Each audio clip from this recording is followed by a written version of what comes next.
prisés par les Français, comme ce couple rencontré par Hakim Abdelkalek, Vincent Reynaud et Juliette Duchesse dans la province de Kampot.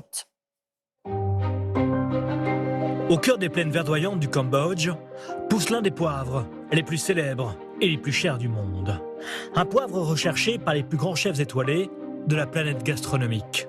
Le poivre de Kampot, du nom de la région où il est cultivé. Les grappes sont très pleines cette année. Ouais, beaucoup plus que l'année passée d'ailleurs. Ouais.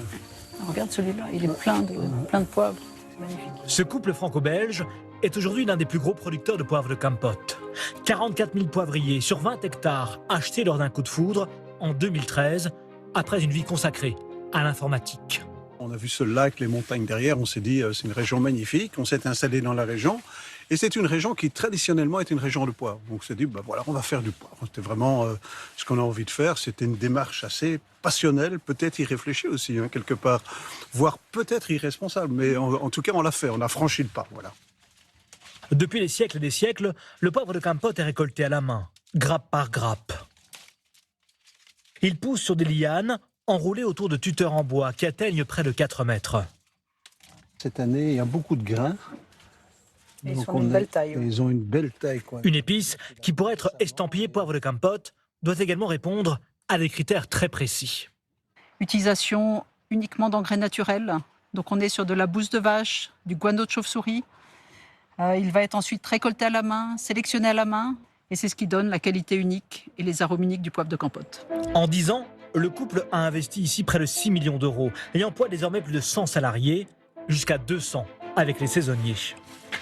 Une fois récoltés, les grains de poivre sont séchés au soleil,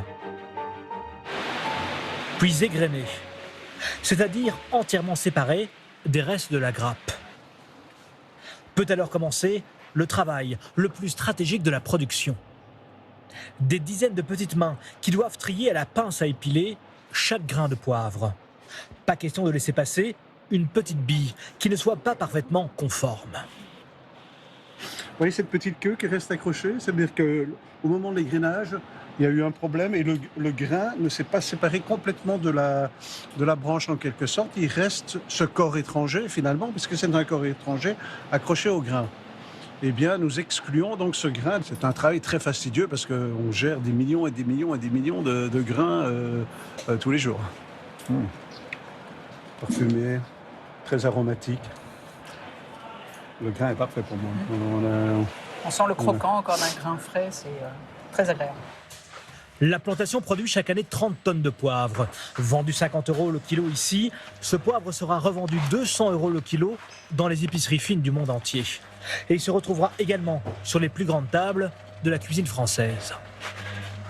On est très fiers aussi de travailler avec certains grands chefs de grands restaurants comme la Maison Trois Gros, Hélène Darroze, Anne-Sophie Pic, qui apprécient particulièrement le poivre de Kampot. Aussi avec la famille Rollinger, donc le père Olivier, maintenant Hugo le fils, qui ont participé à la promotion du poivre de Kampot. Après avoir été presque oublié pendant le régime des Khmers rouges, le poivre de Kampot retrouve ses lettres de noblesse depuis les années 2000. Dans les restaurants de la région, le poivre local est de nouveau au menu. Blanc, noir et rouge. C'est ce que propose notamment ce restaurateur franco-cambodgien, dont la famille possède également sa propre plantation de poivre.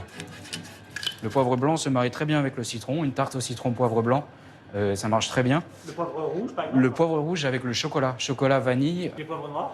Poivre noir, surtout pour des goûts un peu plus forts, comme les viandes grillées. Voici le ceviche de loup de mer. Il est parfait avec du poivre blanc. On en a déjà mis, mais si vous aimez vraiment le poivre, vous pouvez en rajouter.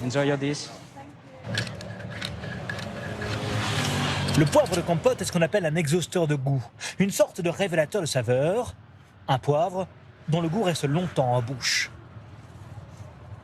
Alors c'est comment? C'est très fin. Ça a un petit goût de noisette, ce poivre. C'est assez doux. Très bon. Le poivre domine vraiment, mais ça fonctionne. Ça marche très bien même. Aujourd'hui, le poivre de Kampot est devenu un produit tellement prestigieux que le Vietnam voisin, premier producteur de poivre au monde, n'hésite pas à en faire des contrefaçons.